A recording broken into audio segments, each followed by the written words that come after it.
कानून के बाद के सभी दर्शकों का बहुत बहुत स्वागत है। दर्शकों, 1 मई हम मजदूर दिवस के रूप में मनाते हैं। हमारे देश में मजदूरों के लिए कई प्रकार के कानून और प्रावधान बनाए गए हैं जो उनके भविष्य को तो सुरक्षित रखते हैं, साथ में हमारे देश की आर्थिक व्यवस्था को भी बढ़ावा देते हैं। आज हम श्रम कानून के बारे में जानकारी लेंगे और हमारे स्टूडियो में इस विषय पर जानकारी देने के लिए पधारे हैं हरिभूषण भाटिया। आप विद्युत निगम में संयुक्त निदेशक कार्मिक के पद पर कार्यरत हैं। आपका भाटिया साहब बहुत बहुत स्वागत है। साथ ही हमारे साथ हैं ऋषभ चंद्र जैन जो कि श्रम विधि सलाहकार हैं। जैन साहब, आपका भी बहुत बहुत स्वागत है। जैसे कि मजदूर दिवस के विषय में अगर हम चर्चा करें तो सबसे पहले हम यही जानना चाहेंगे भाटिया साहब आपसे कि जो मजदूर दिवस है उसकी आज के परिप्रेक्ष्य में क्या प्रासंगिकता है। जी बिल्कुल, किसी भी अर्थव्यवस्था के लिए मानव श्रम प्रमुख धुरी होती है। जहाँ तक मजदूर दिवस का प्रश्न है, 1 मई 1886 को अमेरिका के शिकागो शहर में एक काम के घंटों को लेकर बहुत बड़ा आंदोलन हुआ था और उस आंदोलन की समाप्ति के बाद 1889 में एक अंतर्राष्ट्रीय श्रमिक सम्मेलन हुआ और उसमें यह तय किया गया कि हर वर्ष 1 मई मजदूर दिवस के रूप में मनाया जाएगा। भारत में 1923 में पहली बार मद्रास में, जो अब चेन्नई कहलाता है, में मजदूर दिवस मनाया गया। तो आज जब बात करें तो भारत में मजदूर दिवस को मनाते हुए लगभग 100 साल हो गए। इन 100 वर्षों में आर्थिक सामाजिक स्तर पर काफ़ी बदलाव हुए हैं और श्रमिक भी इससे अछूता नहीं रहा। नई नई तकनीकों का विकास हुआ, श्रमिक के मायने बदल गए, श्रमिक का सेक्शन स्तर बदल गया। तो जो मजदूर दिवस है वो इस अर्थव्यवस्था में, इस समाज में और किसी भी राष्ट्र के लिए उसकी योगदान और उपलब्धियों को भी समर्पित किया जा सकता है।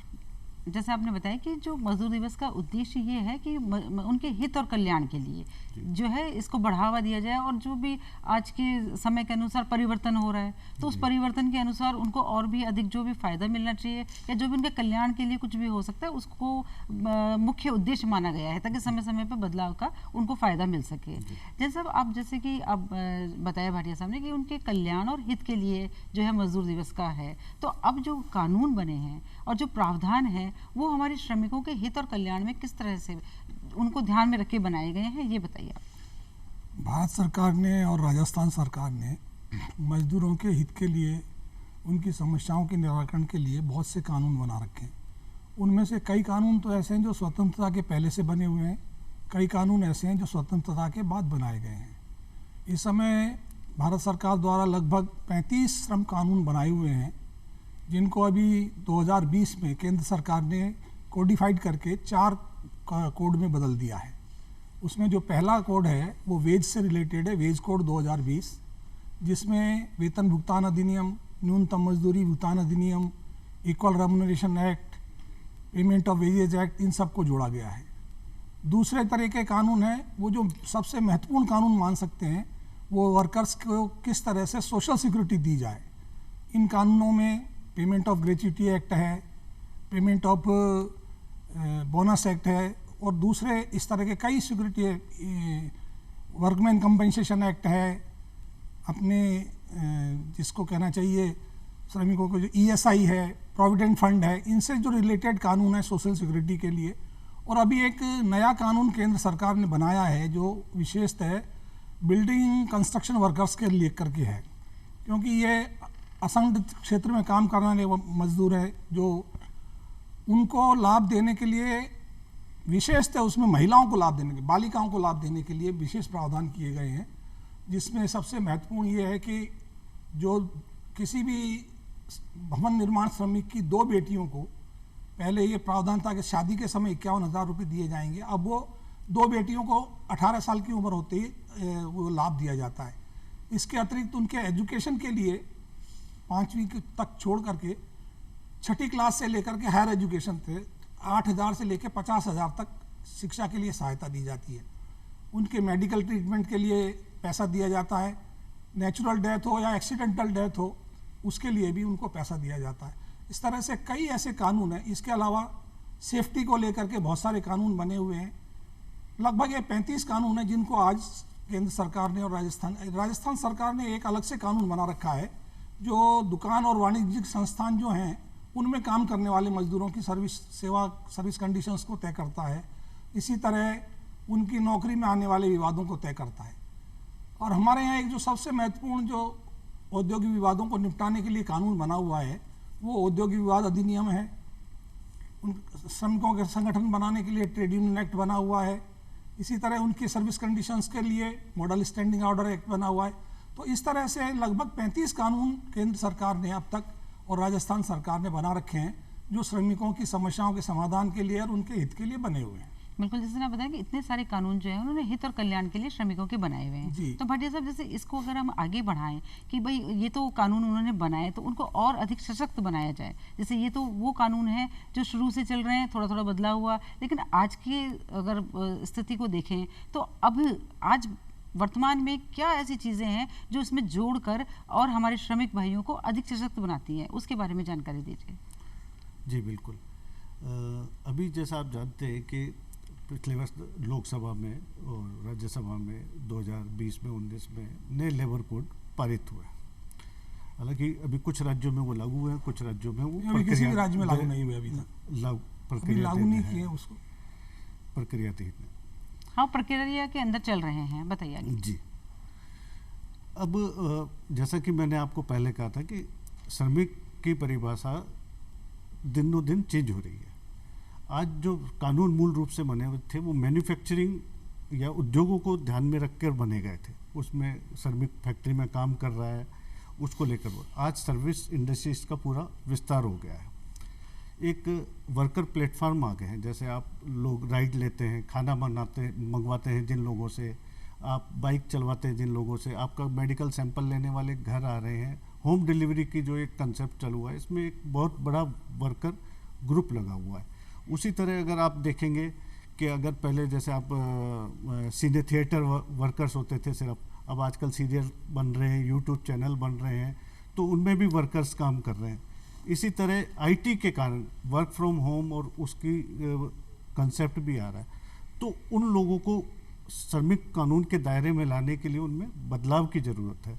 तो जो नए कोड बने हैं, लेबर कोड बने हैं, उनमें इन सारे 29, जैसे जैन साहब ने बताया कि 29 श्रम कानून को कम करके और सिर्फ 4 कोड में परिभाषित किया गया, ताकि श्रमिक की एक कॉमन परिभाषा रहे। एक सामान्य श्रमिक इस श्रमिक कानून की 1200 धाराओं को नहीं समझ सकता। इस समय कभी श्रमिक कानून में करीब 1200 धाराएं सेक्शन जिनका अपन बात करें तो उनको नहीं समझ सकता। तो उनको एक सरलीकरण करने के लिए और एकीकृत करने के लिए नए लेबर कोड का प्रावधान किया गया है। तो निश्चित रूप से ये बदलाव जो हुए हैं वो श्रमिकों के हित के लिए है। बिल्कुल, क्योंकि क्या होता है कि जैसे बहुत चीज़ें बन गई और वो उसको एक समय ऐसा भी आता है कि जब उसमें थोड़ा सा बदलाव की आवश्यकता होती है और नए जो है उसका स्वरूप आना चाहिए, जिससे कि आम लोगों को फ़ायदा हो सके। जैन साहब, जिस तरह से आप ये बता रहे हैं कि इतने सारे कानून तो आ गए और बहुत ही हित के कानून आ गए, और हर तरह को, आप जैसे आप बता रहे हैं कि जो ऐसे लोग हैं जो नए कार्य करने लगे हैं या जो कॉल सेंटर, मतलब इतने बहुत नए ज़माने के हिसाब से नया नया काम आ गया है। तो इन सब के लिए हमारे जो दर्शक हैं, आप उनको ये बताइए कि भाई ये सब बन तो बहुत गए कानून, लेकिन इनका लाभ कैसे लिया जाए? मतलब क्या प्रक्रिया है या क्या मतलब वो तरीका है कि भाई मुझे उस हित तक पहुंचना तो है, अब मुझे पता ही नहीं कि उसका जरिया क्या है, तो वो आप हमारे दर्शकों को बताइए। देखिए, ये बात तो बिल्कुल सही है कि आम आदमी, जिसमें पर्टिकुलरली जैसा कहा कि संगठित मजदूरों को छोड़ दिया जाए, असंगठित क्षेत्र का जो मजदूर है उन कानूनों के बारे में बहुत ज़्यादा जानकारी नहीं रखता है। मेरा इसमें सबसे पहला सुझाव ये है कि असंगठित क्षेत्र के मजदूर इन कानूनों का लाभ कैसे ले सकें, इसके लिए उनको ट्रेनिंग दी जानी चाहिए।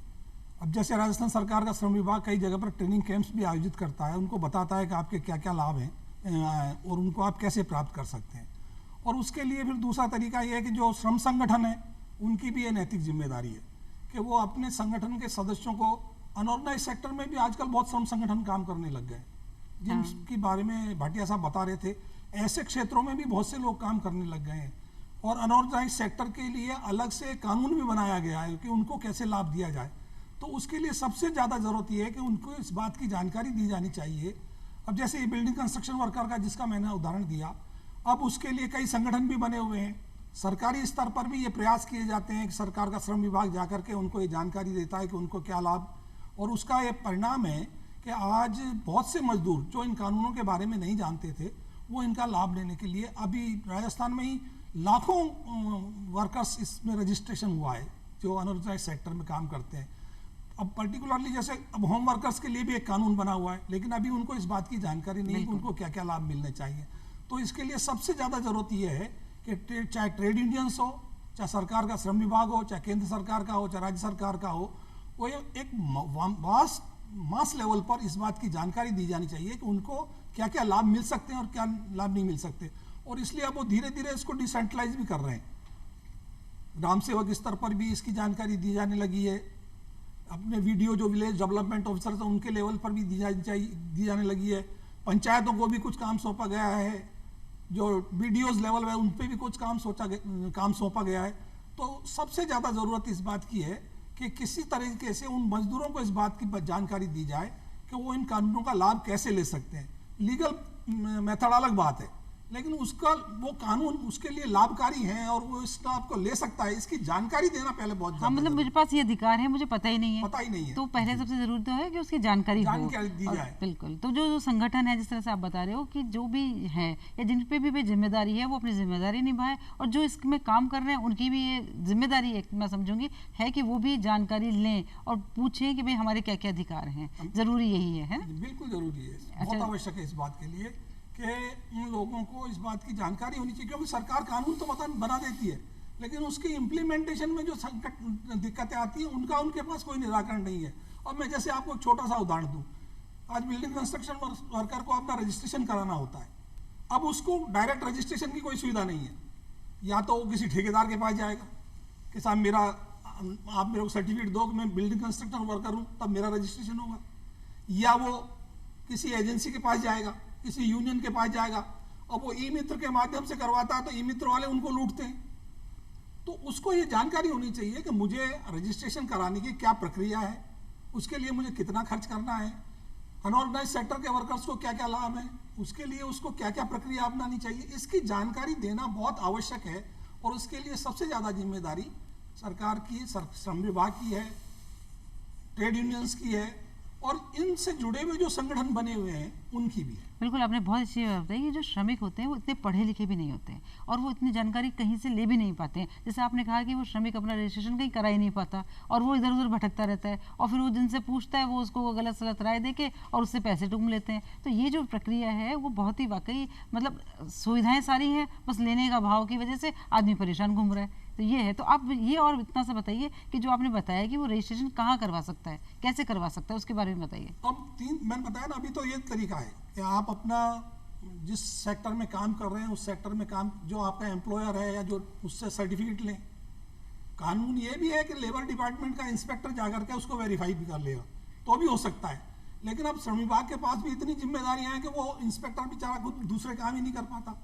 तो इसलिए उसका सबसे बेस्ट तरीका ये है कि मास पब्लिकेशन होना चाहिए इस बात का कि भाई आपको किस तरीके से रजिस्ट्रेशन कराना है, कहाँ रजिस्ट्रेशन कराना है, और यदि उसमें कुछ गड़बड़ी होती है तो इसकी शिकायतें कहाँ करनी है, तब जाकर के उसका लाभ मिलना उसके बिना संभव नहीं है। भाटिया साहब, जिस तरह से बात चली कि जो मजदूर हैं या जो हमारे श्रमिक भाई हैं जो इतनी कड़ी मेहनत से अपने जीवन यापन करते हैं, उनका कई बार ऐसा होता है कि दुर्घटना कारित हो गई, जैसे कि कहीं आने रास्ते में दौरान में, या मान लीजिए वो जो कार्य कर रहे हैं वह कार्यस्थल पर दुर्घटना कारित हो जाती है, तो उसको क्या फ़ायदा मिल सकता है और उसका उपचार भी क्या कोई ये है कि वो ठेकेदार के अगर पास है तो वो कराए, या वो किसी जैसे सरकारी संस्था में कर रहा है तो वहाँ के क्या प्रावधान है, ये बताइए। जी बिल्कुल, जैसा अभी जैन साहब ने अपने प्रारंभ में भी बताया था कि कर्मचारियों के लिए, मजदूरों के लिए एक तो ईएसआई स्कीम का प्रावधान है। इसका स्कीम 1952 के तहत कर्मचारियों को किसी भी संस्थान में अगर 10 या 20 से ज़्यादा कर्मचारी कार्य कर रहे हैं तो उन पर ईएसआई लागू होती है। उनको एक छोटे संस्थान में मेडिकल सुविधा उपलब्ध होती है, उसमें कोई दुर्घटना हो गई उसका इलाज होता है उनको, और उसके मुआवजा देने का भी प्रावधान है। और अब जो नए लेबर कोड आ रहे हैं इसके अंदर तो अगर कोई खतरनाक वर्क में इन्वॉल्व है, कुछ ऐसा खतरनाक जोखिम भरा काम कर रहा है जैसे बिजली का करंट लगने का या किसी और खतरनाक काम कर रहा है, तो एक श्रमिक भी होगा तो उसमें वो ईएसआई का लाभ उसको मिलेगा। ये एक तरफ। दूसरी तरफ बात यह है कि अगर किसी को दुर्घटना हो जाती है, दुर्घटना में कई बार ऐसा होता है कि उसको पूर्ण विकलांगता प्राप्त हो जाती है, परमानेंट विकलांगता हो जाती है, या ऐसे टेम्परेरी भी हो सकती है, उसकी मृत्यु भी हो सकती है। तो ऐसे तीनों में क्रमकार क्षतिपूर्ति अधिनियम 1923 में काफ़ी प्रावधान दिए गए हैं कि अगर मृत्यु हो गई तो उसकी दशा में उसको पूरा एक मुआवजा उसके डिपेंडेंट्स को मिलेगा, और डिपेंडेंट्स को मुआवजा भी इस तरह से मिलता है कि उसको एक साथ नहीं मिलके एक उसके नाम पे एफडी बन जाती है, कुछ उसको मिल जाता है, ताकि उसका पूरा संपूर्ण जीवन उससे चल सके, उसके डिपेंडेंट्स का जो उस पर आश्रित है। इसके अलावा अगर उसको स्थायी किसी कर्मचारी का हाथ कट गया, पैर कट गया, या कुछ ऐसी दुर्घटना हो गई जिससे उसको स्थायी विकलांगता प्राप्त हो गई, तो उसकी अर्जन सप्ताह जो आय है उसके आधार पे भी उसको मुआवजा देने का प्रावधान है। एक मोटे तौर पे कई बार ये बात आती है कि कई लोग इस तरह से कार्य कर रहे हैं जो ठेकेदार वगैरह मुआवजा उनको नहीं देते हैं, उनको मिल नहीं पाता है। तो इसके लिए भी एक्ट में बड़ा सशक्त प्रावधान है कि भाई अगर उसको कोई ठेकेदार या जिसके थ्रू वो काम कर रहा है वो मुआवजा नहीं देता है, तो उसके प्रिंसिपल एम्प्लॉयर की जिम्मेदारी है, जो मूल नियोक्ता है उसकी जिम्मेदारी है कि वो उसको मुआवजा दे, और फिर वो उसको ठेकेदार से अपना वाद के जरिए या अपने उसके जो पेमेंट है उसमें से काट के वसूल कर सकता है। बिल्कुल। तो दर्शकों इस बात का बिल्कुल अच्छे से ध्यान से मतलब इसका अपने को रखना है कि अगर किसी भी प्रकार की दुर्घटना अगर स्थल पर कारित हो गई है तो उसका मुआवजा भी मिलेगा और उसका इलाज भी होगा, चाहे वो किसी सरकारी में है तो भी, और वो किसी गैर सरकारी या किसी प्राइवेट या कहीं भी काम कर रहा है तो उसका अधिकार है इन दोनों बातों के लिए। तो ये बहुत ज़रूरी है जानना मेरे हिसाब से, तो क्योंकि कई बार ये होता है कि जानकारी का अभाव ही सबसे बड़ी एक चीज हाँ बताइए बताइए कि अभी जो कानून है उसमें एक बहुत बड़ा फ्लॉ है कि जैसे फैक्ट्री ईएसआई में यदि 20 जहां कर्मचारी काम करते हैं, 10 बिजली वाले में और 20 बिना बिजली वाले कारखाने में, तो ही वो कानून लागू है। इसी तरह से वर्कमैन कंपनसेशन एक्ट में भी वही प्रॉब्लम है। वर्कमैन कंपनसेशन एक्ट में तो फिर भी ये राइडर नहीं है कि कितने लोग कार्य होने चाहिए, लेकिन ये अब जैसे एक जो मैंने बताया था बिल्डिंग कंस्ट्रक्शन वर्कर वाला, उसमें भी ये विशेष प्रावधान है कि एक्सीडेंट पर भी उसके परिवार को पैसा मिलता है, और नेचुरल डेथ हो या डेथ हो तो भी उनको परिवार को पैसा मिलता है। ये नया कानून है और इसकी अभी लोगों को जानकारी नहीं है। बिल्कुल। जैसे कि अपन ये देखें कि हमारे जो प्रावधान है उनके अंदर सामाजिक सुरक्षा प्रदान करने का भी वादा किया गया है या कानून बनाया गया है, तो वो सामाजिक सुरक्षा किस प्रकार की दी गई है उसके बारे में और वो क्या प्रावधान है वो भी बताइए आप। सामाजिक सुरक्षा बताया मैंने आपको, जैसे ग्रेच्युटी एक्ट है, आदमी अपनी नौकरी करता है, 5 साल यदि उसने नौकरी की है तो 5 साल बाद उसको ग्रेच्युटी की राशि मिलेगी। इसी तरह से आपके पीएफ है, जो कर्मचारी काम करता है उसका 8.33 उसके वेतन का कर्मचारी के हिस्से से कटता है, उतना ही बराबर हिस्सा नियोजक के पैसे जमा कराता है, और उसके बाद उसका जो भविष्य निधि के रिटायरमेंट के टाइम या जब भी वो नौकरी छोड़ता है तो उसका पैसा जो जमा होता है वो वापस मिलता है, और उसको पेंशन भी लागू होती है। इसमें स्वास्थ्य भी आ जाता है? नहीं, स्वास्थ्य पीएफ में स्वास्थ्य नहीं, मतलब सामाजिक सुरक्षा के अंदर। सामाजिक सुरक्षा में ये है, ग्रेच्युटी है, पीएफ है, ईएसआई है, इस तरह के कानून बने हुए हैं जिनकी वजह से उनको ये सामाजिक सुरक्षा मिलती है। ऐसे लगभग 9 कानून है जिसको अब सरकार ने कोडिफाई करके और एक सोशल सिक्योरिटी कोड बना दिया है। उन कानूनों के तहत जो जो सुविधाएं मिलती है, लेकिन अब उसका जो लाभ जैसा बता रहे थे उसमें कुछ जगह तो ये किया गया है कि नंबर ऑफ वर्कर्स की आवश्यकता नहीं रहेगी, लेकिन कुछ कानून में अभी भी है कि नंबर ऑफ वर्कर्स की आवश्यकता रहेगी। तो मेरा तो इसमें सुझाव ये है कि प्रत्येक श्रमिक को, चाहे वो सेक्टर और अनऑर्गेनाइज सेक्टर का है चाहे ऑर्गेनाइज सेक्टर का है, इस तरह की जो दुर्घटनाएं होती है उसके लिए उसको पैसा मिलना चाहिए, क्षतिपूर्ति भी मिलनी चाहिए, और उसके काम के आधार पर पीएफ, ईएसआई, इस तरह की जो ग्रेच्युटी वगैरह का जो लाभ है ये भी हर एक को मिलना चाहिए। आज की तारीख में दुकान पे काम करने वाले को ग्रेच्युटी नहीं है क्योंकि वहाँ उतने लोग ही नहीं काम करते, बिल्कुल उन पे वो लागू नहीं होता। तो ये जब तक इस समय अपने हिसाब से जैसे उनको वो लाभ नहीं मिल पाएगा। अनऑर्गेनाइज्ड सेक्टर को इसका कोई लाभ नहीं है, अभी भी नहीं है उस अनऑर्गेनाइज्ड सेक्टर को, होम वर्कर्स को ये लाभ नहीं। अब जैसे ये कानून तो अपने घर पे काम करने वाले मजदूरों के लिए भी कानून बन गया है। बिल्कुल, उसमें यह है कि आप यदि उसको 1 घंटे काम मिलेंगे तो प्रोपोर्शनेट तनख्वाह देंगे, न्यूनतम वेतन के बराबर। 2 घंटे काम लेंगे तो देंगे, 4 घंटे काम लेंगे तो देंगे, लेकिन उनकी सोशल सिक्योरिटी के लिए अभी कोई कानून नहीं है। तो वो कानून सब जगह अनऑर्गेनाइज सेक्टर के लिए, होम वर्कर्स के लिए, इन सब के लिए भी बनना, एग्रीकल्चर वर्कर्स के लिए, इनके लिए भी बनना चाहिए। बिल्कुल। पटेल साहब, जैसे जैन साहब ने बताया कि भाई न्यूनतम वेतन मिलना चाहिए, तो ये न्यूनतम वेतन क्या होता है और इसका क्या मतलब किस तरह से इसका बताया गया है, उसके बारे में बताइए। जी, न्यूनतम वेतन जैसे वेज कोड में न्यूनतम मिनिमम वेजेज एक्ट 1936 का श्रमिकों के लिए एक कौशल के आधार पर कम से कम वेतन निर्धारित किया हुआ है। यानी इसमें एक ये देखा जाता है कि समाज में एक व्यक्ति को निर्वहन के लिए कम से कम कितने पैसे की आवश्यकता है, और दूसरा उसमें यह भी देखा जाता है कि उसके कार्य को करने के लिए क्या कौशल उसके पास प्राप्त है। तो अगर अकुशल मजदूर है तो उसके लिए अलग न्यूनतम वेतन निर्धारित है, अगर सेमी स्किल्ड है, अर्धकुशल है, तो उसके लिए अलग वेतन निर्धारित है, या कोई कुशल कामगार है तो उसके लिए अलग वेतन निर्धारित किया गया है। और इसके पीछे सरकार की एक मशीनरी बनी हुई है, एक न्यूनतम वेतन एडवाइजरी बोर्ड होता है, हर स्टेट में होता है, केंद्र सरकार पर, केंद्र स्तर पर एडवाइजरी बोर्ड है।